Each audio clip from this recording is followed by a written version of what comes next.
Shalom teman-teman, selamat pagi. Saya akan mempresentasikan tentang doktrin ketekunan orang-orang percaya yang sejati. Sebelum itu, perkenalkan, nama saya Claudia Florentina Silayan, saya dari kelas 18 IMI. Apa sih agenda kita hari ini? Jadi agenda kita yang pertama, di sini saya akan menjelaskan tentang konsep doktrin ketekunan ini. Terus yang kedua, saya akan menjelaskan tentang dasar Alkitabnya. Ketiga, saya akan menjelaskan tentang keberatan terhadap doktrin ini. Terus yang terakhir, saya akan menjelaskan tentang canon of doubt. Oke, masuk ke dalam konsepnya. Di sini dikatakan bahwa orang-orang percaya sejati yang memiliki iman yang sejati itu, iman kepada Kristus, tidak akan kehilangan imannya secara total. Jadi yang dimaksudkan di sini itu ketika kita sudah percaya Kristus, kita tidak akan kehilangan iman kita itu secara total. Terus orang-orang percaya sejati bertekun itu bukan karena kekuatannya sendiri, melainkan karena kasih Allah yang tidak berubah kepada kita, yang memampukan kita dapat bertekun kepada Allah. Terus Murray menyampaikan bahwa ketekunan itu berarti pengikatan diri kita yang secara mendalam kepada Allah melalui pengabdian kita ke dalam sarana-sarana yang telah ditetapkan Allah untuk mencapai tujuan penyelamatannya. Jadi di sini kita diminta untuk tetap berpegang teguh dan melakukan pengabdian yang paling sungguh dan mendalam kepada Allah untuk mencapai tujuan penyelamatan. Di dalam Matius 10 ayat 22 juga dikatakan bahwa orang yang bertahan sampai pada kesudahannya akan selamat, sehingga kita harus bertekun dan mempertahankan ketekunan kita itu sampai pada kesudahannya, sehingga keselamatan kita itu tidak akan hilang. Terus masuk ke dasar Alkitab. Di sini dasar Alkitab dibagi menjadi dua bagian, yaitu kitab Injil dan surat kiriman. Kita masuk yang ke dalam kitab Injil, di dalam Lukas 22 ayat 31 sampai 32. Di situ ada dijelaskan bahwa supaya iman kamu jangan gugur. Kata gugur di sini di dalam bahasa Yunani itu adalah kata eklip. Kata eklip yang berarti berakhir atau habis. Sehingga diingatkan supaya kita terus bertekun supaya iman kita itu tidak berakhir atau habis.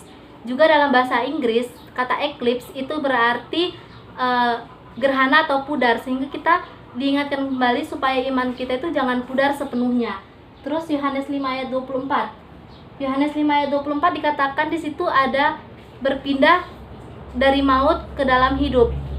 Sehingga di sini di terjemahan Meta Bebeken itu artinya berpindah itu menyeberang sehingga kita dapat menterminologikan itu ke dalam seperti kita menyeberangi jembatan dan membakar jembatan tersebut supaya kita tidak kembali lagi ke arah yang tadi telah kita lewati. Ketika kita di dalam maut, kita menyeberangi ke dalam hidup, kita tidak boleh lagi kembali ke maut itu, sehingga iman kita tidak akan hilang secara total.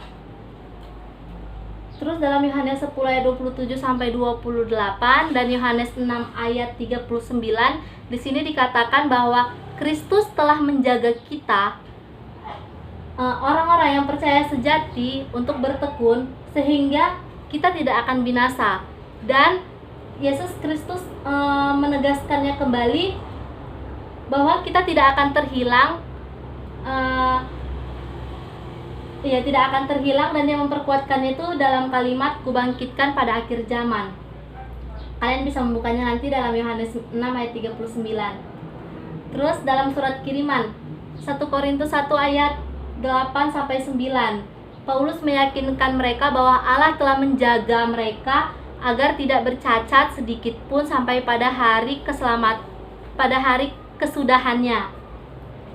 Terus dalam Efesus 4 ayat 30, di situ Paulus mengatakan bahwa meskipun orang-orang percaya sejati itu dapat mendukakan hati Roh Kudus, tetapi mereka tidak sampai benar-benar terhilang kayak gitu.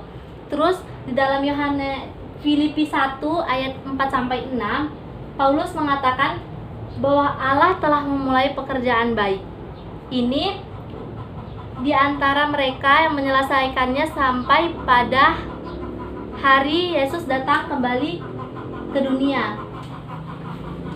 Kita masuk ke dalam keberatan terhadap doktrin ketekunan. Doktrin ini dapat menyebabkan rasa puas diri dan kelonggaran iman.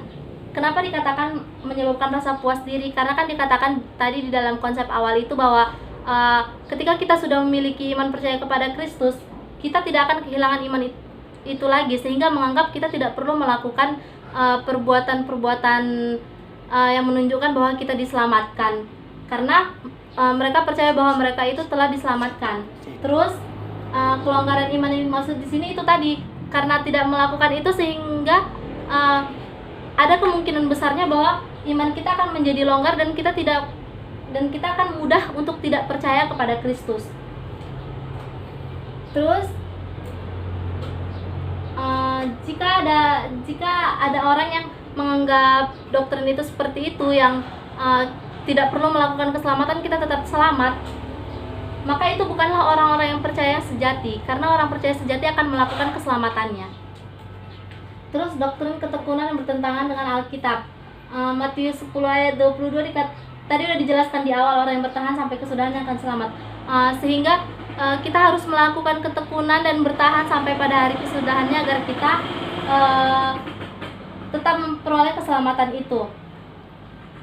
Terus barang siapa tinggal di dalam aku dan aku di dalam dia, ia berbuah banyak. Itu tertulis dalam Yohanes 8 ayat 31. Di situ dikatakan bahwa ketika kita sudah tinggal di dalam Kristus dan Kristus tinggal di dalam kita, maka kita akan berbuah banyak. Berbuah banyak di sini dimaksud itu adalah kita melakukan pekerjaan-pekerjaan yang Tuhan inginkan, melakukan perbuatan-perbuatan baik yang menunjukkan bahwa kita telah di dalam Kristus dan memperoleh keselamatan tersebut. Terus di dalam 1 Korintus 16 ayat 13, karena kita telah beroleh bagian di dalam Kristus, asal saja kita teguh berpegang sampai pada akhirnya pada keyakinan iman kita yang semula. Jadi ketika kita telah beroleh bagian di dalam Kristus, maka kita harus mengerjakannya dan berpegang teguh terhadap iman kita tersebut. Terus di dalam 2 Petrus 3 ayat 17 dikatakan, tetapi kamu saudara yang kekasih, kamu telah mengetahui hal ini sebelumnya, karena itu waspadalah supaya kamu jangan terseret ke dalam kesesatan orang-orang yang tak mengenal hukum. Jadi jangan sampai kita tersesat di dalam orang-orang yang tidak mengerti, menyalahartikan doktrin ketekunan ini. Mereka menganggap karena kita sudah diberi keselamatan, maka kita tidak perlu menjalankan keselamatannya. Jadi kita jangan sampai tersesat oleh doktrin ini, dan jangan sampai kehilangan pegangan kita yang teguh. Terus dalam Lukas 8 ayat 13, kasus-kasus kemurtadan yang terjadi secara aktual itu di sini dijelaskan bahwa ketika kita mendengarkan firman Tuhan, kita tuh merasa gembira, merasa senang, merasa oh iya ya, tapi kita tidak berakar di dalam Kristus. Jadi kita tidak mengerjakan firman tersebut, kita tidak melakukan apa yang telah dikatakan firman, sehingga kita menjadi murtad dan tidak bisa melewati masa percobaan tersebut. Kita hanya bisa percaya sebentar saja kepada firman, tapi kita tidak melakukannya.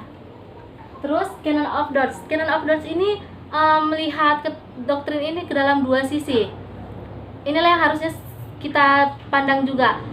Sisi yang pertama, dia melihat sebagai pemeliharaan Allah kepada kita yang bertekun, sehingga kita dapat melakukan ketekunan ini sesuai dengan kehendak Allah. Terus yang sisi kedua, dia melihat dari manusia bahwa kita telah memiliki iman yang sejati. Kita harus bertekun di dalam iman itu supaya kita tidak kehilangan iman itu secara total. Oke, sebelum kita mengakhirinya, saya akan menunjukkan alat peraga saya. Di sini kan ada bunga. Bunga ini dianggap sebagai manusia. Jadi bunga yang berakar itu saya anggap sebagai tanaman yang berakar itu adalah orang yang percaya. Jadi orang yang percaya itu berakar di dalam Kristus, sehingga dia dapat melakukan perbuatan-perbuatan yang Allah kehendaki.